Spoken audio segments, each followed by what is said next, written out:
Before we begin, here's a little HDMI history. The HDMI cable standard was first conceived in December 2002 by a group of leading consumer electronics manufacturers, including Sony, Panasonic, Philips, Toshiba, and Silicon Image. Their goal was to create a single, unified interface that could handle high-definition audio and video signals between devices without any quality loss. So with that came the first HDMI cable, HDMI 1.0, which was made out of copper, as copper HDMI cables were the first and the most common type of HDMI cables available on the market. These copper HDMI cables initially supported video resolutions up to 1080p, but as technology evolved, they were able to handle higher resolutions including 4K and even 8K. Now you might be wondering, if copper HDMI cables get the job done, why even make another HDMI cable?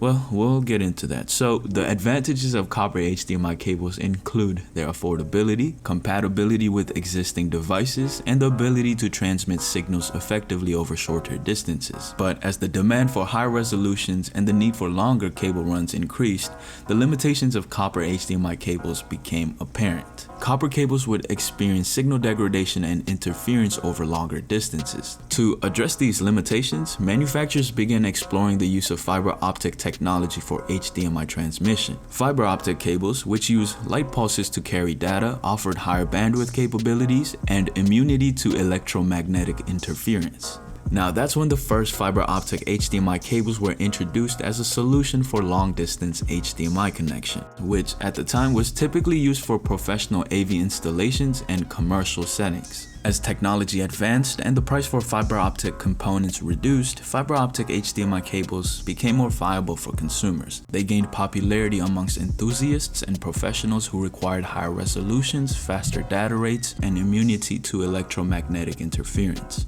Fiber optic cables support 4K, 8K, and even higher resolutions. They offer future-proofing for advanced home entertainment setups and commercial installations. Which brings us back to this HDMI cable. Let's go ahead and set it up. The monitor we'll be testing this out on is BenQ's MOBIUZ EX3415R. It's a curved gaming monitor with a refresh rate of 144 Hz and a response time of 1 millisecond. I've been using this monitor for a couple of years, mainly for work, but we'll be gaming on it today.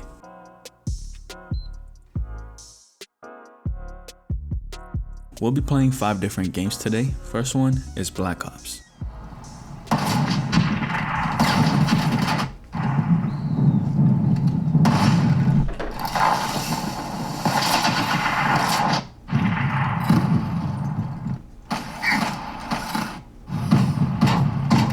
Robert KIA. Robert KIA. So far, Black Ops is looking pretty good. Initially, there was a slight sense of stretching when transitioning from playing on a TV with the PS5. However, this didn't stop me from playing and enjoying the game. In fact, the experience turned out to be quite immersive, particularly during my Warzone sessions at 120 FPS. I think the curve on the monitor definitely helps contribute some sense of depth and immersion to the games.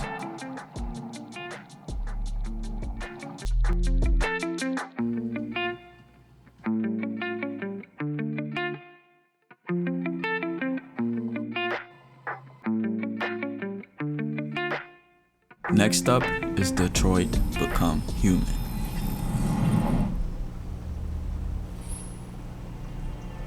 Hi, it's good to see you again.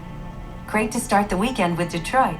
This game also looked pretty good. I wasn't bothered with the stretching. I think at the time I was just so immersed in the game playing on a wider display that I didn't really notice it, but if I had to pick, the game definitely looks better on a 16:9 display.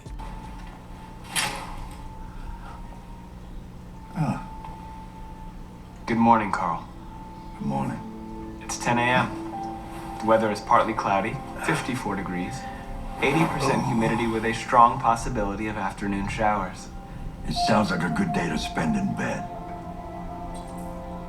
I did go to pick up the paint that you ordered. Oh, yes, I've forgotten.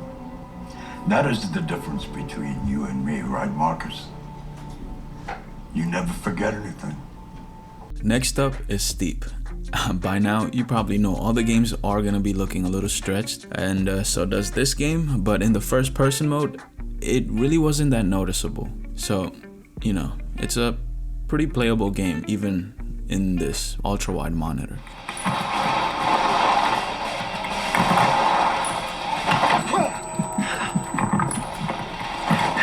Next on the list is God of War. Now, not only is this game just stretched, it's also cropped in, so you'll be missing out on some details, making it not as playable as the other games on an ultra-wide monitor.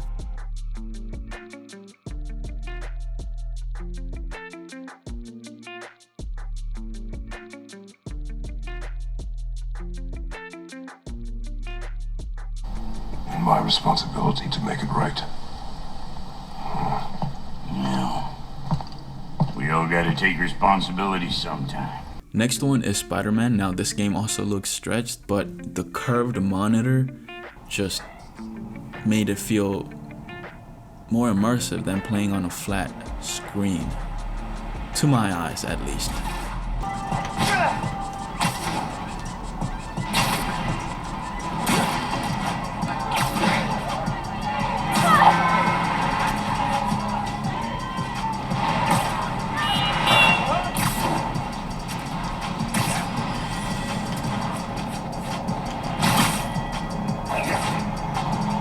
Last game on the list is Grid Legends. Now, this game I really had no issues with. I could hardly notice any stretching, or at least I should say it's easier to my eyes to ignore the stretching. But yeah, it was a great experience playing this game, especially on this ultra-wide monitor, a curved ultra-wide monitor.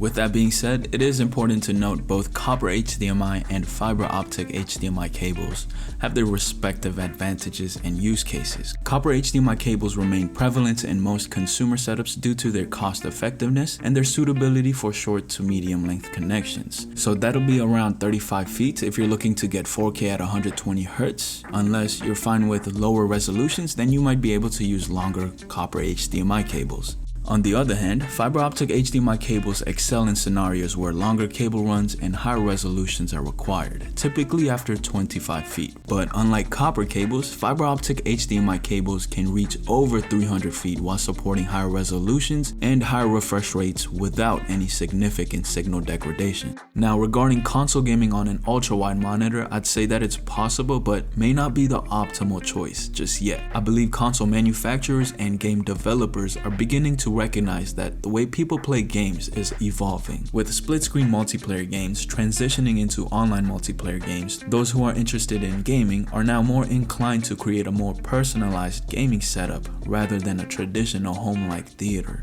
setup.